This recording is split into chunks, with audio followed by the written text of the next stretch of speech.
thousands over the last number of years. In fact, almost 4,000 have been killed since Barack Obama became president. Almost 4,000 people in Chicago have been killed.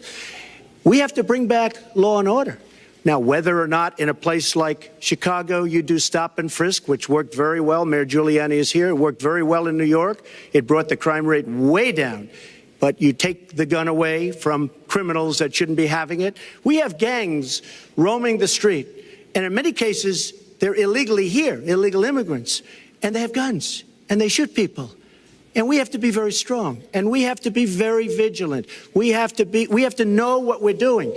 Right now, our police, in many cases, are afraid to do anything. We have to protect our inner cities because African-American communities are being decimated by crime. Your two minutes expired, but I do want to follow up. Stop and frisk was ruled unconstitutional in New York because it largely singled out Black and Hispanic young men. No, you're wrong. It went before a judge who was a very against police judge. It was taken away from her, and our new mayor, refused to go forward with the case. They would have won an appeal. If you look at it throughout the country, there are many places where the argument is that it's a form of racial profiling. No, the argument is that we have to take the guns away from these people that have them and that are bad people that shouldn't have them. These are felons. These are people that are bad people that shouldn't be. When you have 3,000 shootings in Chicago from January 1st, when you have 4,000 people killed in Chicago by guns from the beginning of the presidency of Barack Obama, his hometown, you have to have stop and frisk. You need more police. You need a better community relation. You don't have good community relations in Chicago. It's terrible. I have property there. It's terrible what's going on in Chicago. But when you look, and Chicago's not the only, you go to Ferguson, you go to so many different places. You need better relationships. I agree with Secretary Clinton on this. You need better relationships between the communities and the police, because in some cases it's not good. But you look at Dallas, where the relationships were really studied. The relationships were really a beautiful thing. And then 5 police officers were killed one night very violently. So there's some bad things going on, some really bad things. But we need, Lester, we need law and order. And we need law and order in the inner cities, because the people that are most affected by what's happening are African American and Hispanic people. And it's very unfair to them what our politicians are allowing to happen. Secretary Clinton. Well, I've heard Donald say this at his rallies, and it's really unfortunate that he paints such a dire, negative picture of Black communities in our country. You know, the vibrancy of the Black church, the Black businesses that employ so many people, the opportunities that so many families are working to provide for their kids. There's a lot that we should be proud of and we should be supporting and lifting up. But we do always have to make sure we keep people safe. There are the right ways of doing it, and then there are ways that are ineffective. Stop and frisk was found to be unconstitutional, and in part because it was ineffective. It did not do what it needed to do. Now, I believe in community policing, and in fact, violent crime is 1/2 of what it was in 1991. Property crime is down 40%. We just don't want to see it creep back up. We've had 25 years of very good cooperation, but there were some problems, some unintended consequences. Too many young African American and Latino men ended up in jail for nonviolent offenses, and it's just a fact that if you're a young African American man and you do the same thing as a young white man, you are more likely to be arrested, charged, convicted, and incarcerated. So we've got to address the systemic racism in our criminal justice system. We cannot just say law and order. We have to say we have to come forward with a plan that is going to divert people from the criminal justice system, deal with mandatory minimum sentences, which have put too many people away for too long for doing too little. We need to have more second chance programs. I'm glad that we're ending private prisons in the federal system. I want to see them ended in the state system. You shouldn't have a profit motivation to fill prison cells with young Americans. So there are some positive ways we can work on this. And I believe strongly that common sense gun safety measures would assist us right now. And this is something Donald has supported along with the gun lobby. Right now, we've got too many military-style weapons on the streets. In a lot of places, our police are outgunned. We need comprehensive background checks, and we need to keep guns out of the hands of those who will do harm. And we finally need to pass a prohibition on anyone who's on the terrorist watch list from being able to buy a gun in our country. If you're too dangerous to fly, you are too dangerous to buy a gun. So there are things we can do, and we ought to do it in a bipartisan way. Secretary Clinton, last week you said we've got to do everything possible to improve policing, to go right at implicit bias. Do you believe that police are implicitly biased against black people? Lester, I think implicit bias is a problem for everyone, not just police. I think, unfortunately, too many of us in our great country jump to conclusions about each other. And therefore, I think we need all of us to be asking hard questions about, why am I feeling this way? But when it comes to policing, since it can have literally fatal consequences, I have said in my first budget we would put money into that budget to help us deal with implicit bias by retraining a lot of our police officers. I've met with a group of very distinguished, experienced police chiefs a few weeks ago. They admit it's an issue. They've got a lot of concerns. Mental health is one of the biggest concerns because now police are having to handle a lot of really difficult mental health problems on the street. They want support. They want more training. They want more assistance. And I think the federal government could be in a position where we would offer and provide that. I'd like to respond. Please. First of all, I agree, and a lot of people, even within my own party, want to give certain rights to people on watch lists and no-fly lists. I agree with you. When a person is on a watch list or a no-fly list, and I have the endorsement of the NRA, which I'm very proud of, these are very, very good people, and they're protecting the Second Amendment. But I think we have to look very strongly at no-fly lists and watch lists, and when people are on there, even if they shouldn't be on there, we'll help them legally, we'll help them get off. But I tend to agree with that quite strongly. I do want to bring up the fact that you were the one that brought up the word super predator about young black youth. And that's a term that I think was it's been horribly met, as you know. I think you've apologized for it. But I think it was a terrible thing to say. And when it comes to stop and frisk, you're talking about taking guns away. Well, I'm talking about taking guns away from gangs and people that use them. And I really don't think you disagree with me on this, if you want to know the truth. I think maybe there's a political reason why you can't say it, but I really don't believe. In New York City, stop and frisk, we had 2,200 murders, and stop and frisk brought it down to 500 murders. 500 murders is a lot of murders. Hard to believe. 500 is like supposed to be good. But we went from 2,200 to 500, and it was continued on by Mayor Bloomberg, and it was terminated by current mayor. But stop and frisk had a tremendous impact on the safety of New York City, tremendous beyond belief. So when you say it has no impact, it really did. It had a very, very big impact. Well, it's also fair to say, if we're going to talk about mayors, that under the current mayor, crime has continued to drop, including murders. So there is... You're wrong. No, I'm not. Murders are up. All right, you check.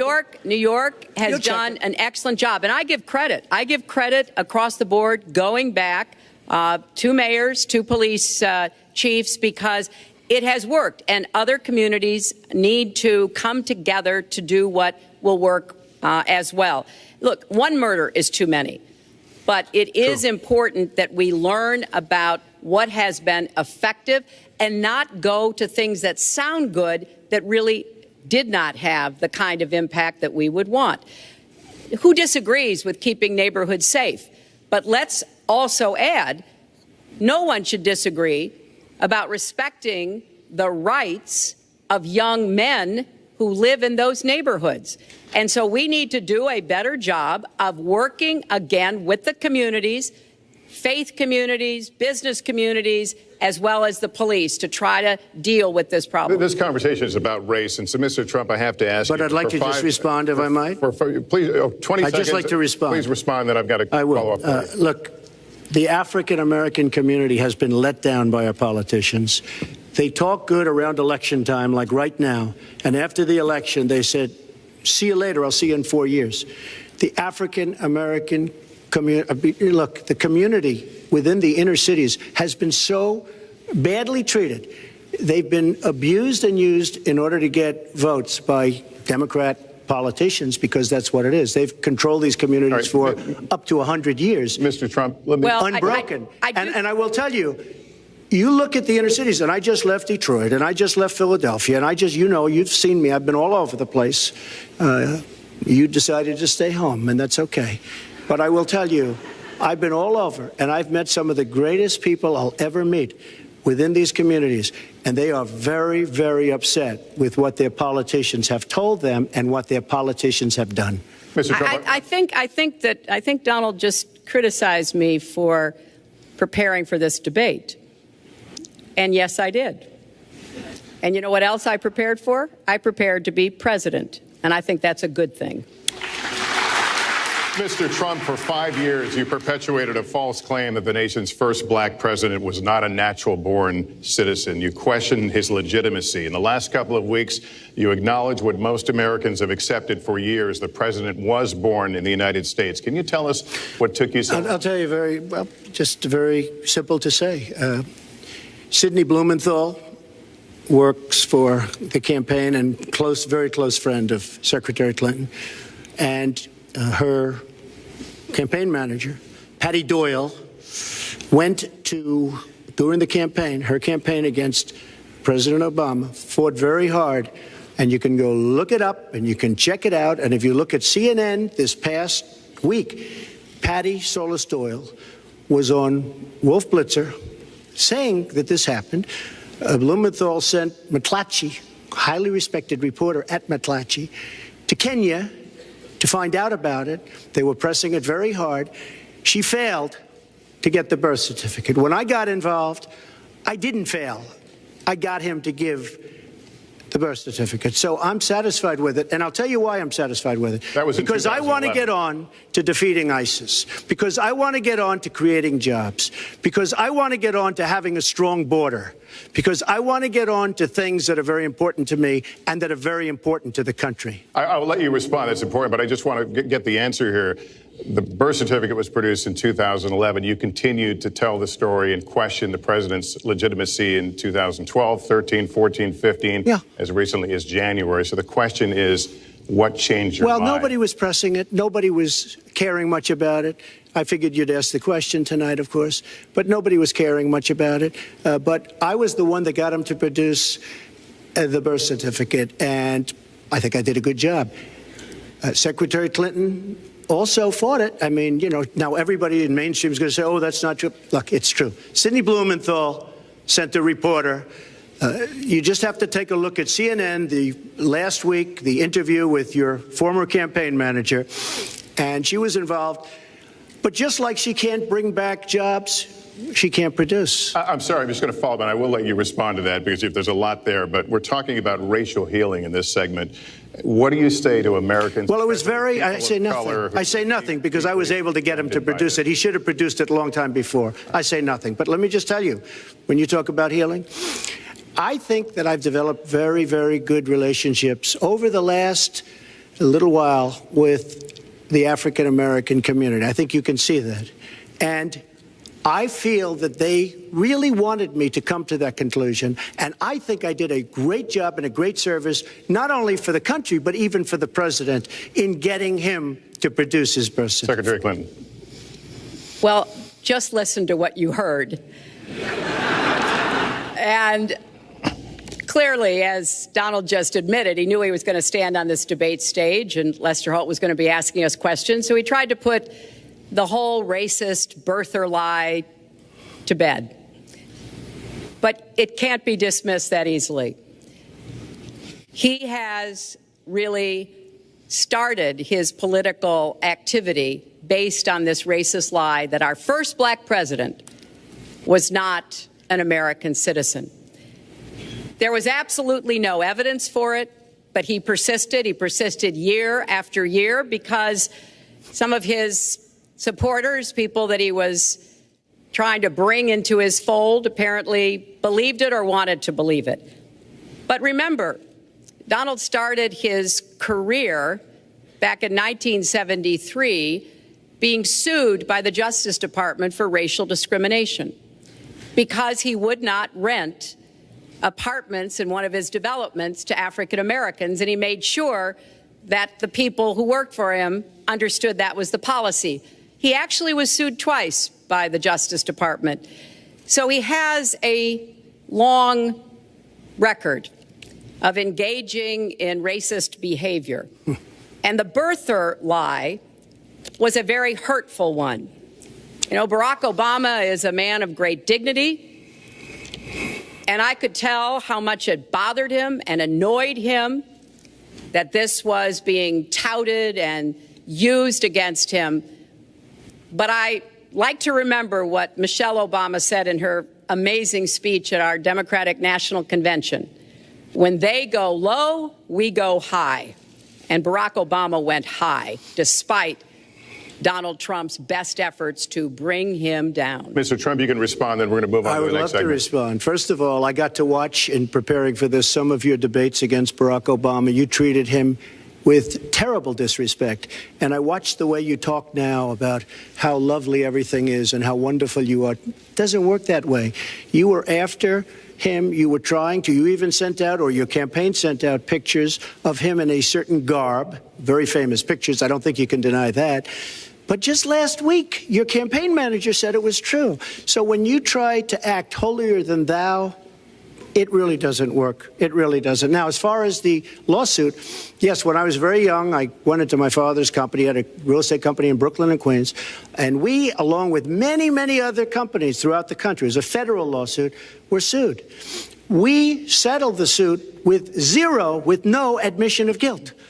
It was very easy to do, but they sued many people. I notice you bring that up a lot, and I also noticed the very nasty commercials that you do on me in so many different ways, which I don't do on you.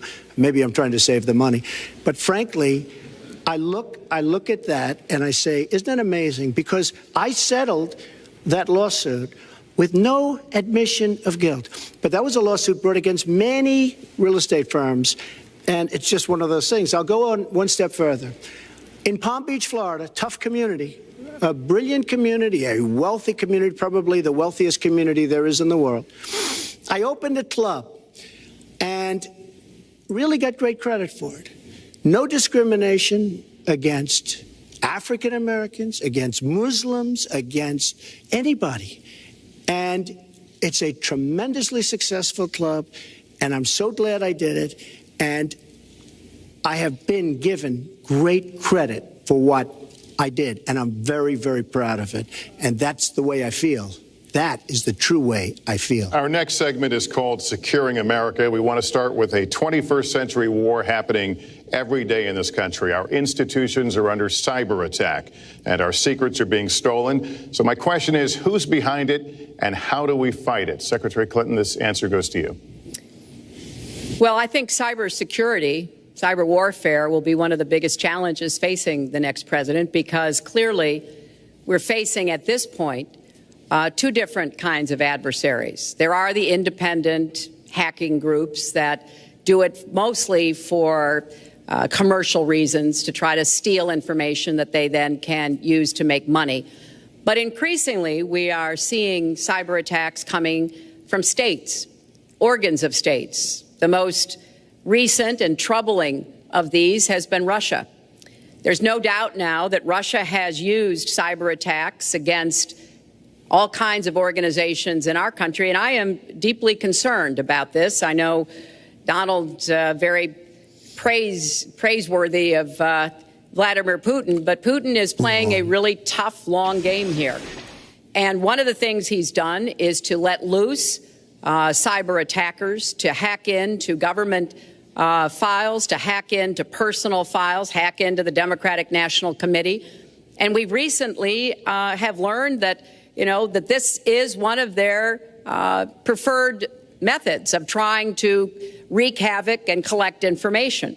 We need to make it very clear, whether it's Russia, China, Iran, or anybody else, the United States has much greater capacity, and we are not going to sit idly by and permit state actors to go after our information, our private sector information or our public sector information. And we're going to have to make it clear that we don't want to use the kinds of tools that we have. We don't want to engage in a different kind of warfare, but we will defend the citizens of this country. And the Russians need to understand that. I think they've been treating it as almost a probing. How far would we go? How much would we do? And that's why I was so shocked when Donald publicly invited Putin to hack into Americans. That is just unacceptable. It's one of the reasons why 50 national security officials who served in Republican administration have said that Donald is unfit to be the commander-in-chief. It's comments like that that really worry people who understand the threats that we face. Mr. Trump, you have 2 minutes on the same question. Who's behind it? And how do we find I do want to say that I was just endorsed, and more are coming next week. It'll be over 200 admirals, many of them are here, admirals and generals endorsed me to lead this country. That just happened, and many more are coming, and I'm very proud of it. In addition, I was just endorsed by ICE. They've never endorsed anybody before on immigration. I was just endorsed by ICE. I was just recently endorsed 16,500 Border Patrol agents.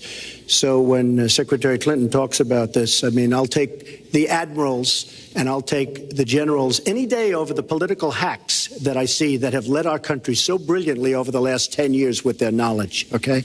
Because look at the mess that we're in. Look at the mess that we're in. As far as the cyber, I agree to parts of what Secretary Clinton said. We should be better than anybody else, and perhaps we're not. I don't think anybody knows it was Russia that broke into the DNC. She's saying Russia, Russia, Russia, but maybe it was. I mean, it could be Russia, but it could also be China. It could also be lots of other people. It also could be somebody sitting on their bed that weighs 400 pounds, okay? You don't know who broke in to DNC, but what did we learn with DNC? We learned that Bernie Sanders was taken advantage of by your people, by Debbie Wasserman Schultz. Look what happened to her. But Bernie Sanders was taken advantage of. That's what we learned. Now, whether that was Russia, whether that was China, whether it was another country, we don't know. Because the truth is, under President Obama, we've lost control of things that we used to have control over. We came in with the Internet. We came up with the Internet. And I think Secretary Clinton and myself would agree very much. When you look at what ISIS is doing with the Internet, they're beating us at our own game, ISIS. So we have to get very, very tough on cyber and cyber warfare. It is a huge problem. I have a son. He's 10 years old. He has computers. He is so good with these computers. It's unbelievable. The security aspect of cyber is very, very tough, and maybe it's hardly doable. But I will say we are not doing the job we should be doing. But that's true throughout our whole governmental society. We have so many things that we have to do better, Lester, and certainly cyber is one of them. Secretary Clinton. Well, I think there are a number of issues that we should be addressing. I have put forth a plan to defeat ISIS. It does involve going after them online. I think we need to do much more with our tech companies to prevent ISIS and their operatives from being able to use the Internet to radicalize, even direct people in our country, in Europe, and elsewhere. But we also have to intensify our air strikes against ISIS and eventually support our Arab and Kurdish partners to be able to actually take out ISIS in Raqqa and their claim of being a caliphate. We're making progress. Our military is assisting in Iraq, and we're hoping that within the year we'll be able to push ISIS out of Iraq and then, really squeeze them in Syria. But we have to be cognizant of the fact that They've had foreign fighters coming to volunteer for them, foreign money, foreign weapons. So we have to make this the top priority. And I would also do everything possible to take out their leadership. I was involved in a number of efforts to take out al-Qaeda leadership when I was Secretary of State, including, of course, taking out bin Laden. And I think we need to go after Baghdadi as well, make that one of our organizing principles, because we've got to defeat ISIS, and we've got to do everything we can to disrupt their propaganda efforts online. You mentioned ISIS, and we think of ISIS certainly as over there, but there are American citizens who have been inspired to commit acts of terror on American soil. The latest incident, of course, the bombings we just saw in New York and New Jersey, the knife attack at a mall in Minnesota, and the last year, deadly attacks in San Bernardino and Orlando. I'll ask this to both of you. Tell us specifically how you would prevent homegrown attacks by American citizens, Mr. Trump. Well, first I have to say one thing, very important. Secretary Clinton is talking about taking out ISIS. We will take out ISIS. Well, President Obama and Secretary Clinton created a vacuum the way they got out of Iraq, because they got out. They shouldn't have been in, but once they got in, the way they got out was a disaster, and ISIS was formed. So she talks about taking them out. She's been doing it a long time. She's been trying to take them out for a long time. But they wouldn't have even been formed if they left some troops behind, like 10,000 or maybe something more than that. And then you wouldn't have had them. Or, as I've been saying for a long time, and I think you'll agree because I said it to you once, had we taken the oil, and we should have taken the oil, ISIS would not have been able to form either, because the oil was their primary source of income. And now they have the oil all over the place, including the oil, a lot of the oil in Libya, which was another one of her disasters. Secretary Clinton. Well, I hope the fact checkers are turning up the volume and really working hard. Donald supported the invasion of Iraq. Wrong. That is absolutely wrong. Proved over and over again. Wrong. He actually advocated for the actions we took in Libya and urged that Gaddafi be taken out after actually doing some business with him one time. But the larger point, he says this constantly, is George W. Bush made the agreement about when American troops would leave Iraq, not Barack Obama. And the only way that American troops could have stayed in Iraq is to get an agreement from the then Iraqi government that would have protected our troops. And the Iraqi government would not give that. But let's talk about the question you asked, Lester. The question you asked is, what do we do here in the United States? That's the most important part of this. How do we prevent attacks? How do we protect our people?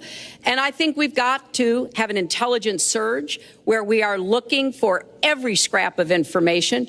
I was so proud of law enforcement in New York, in Minnesota, in New Jersey. You know, they responded so quickly, so professionally to the attacks that occurred by Rahami, and they brought him down. And we may find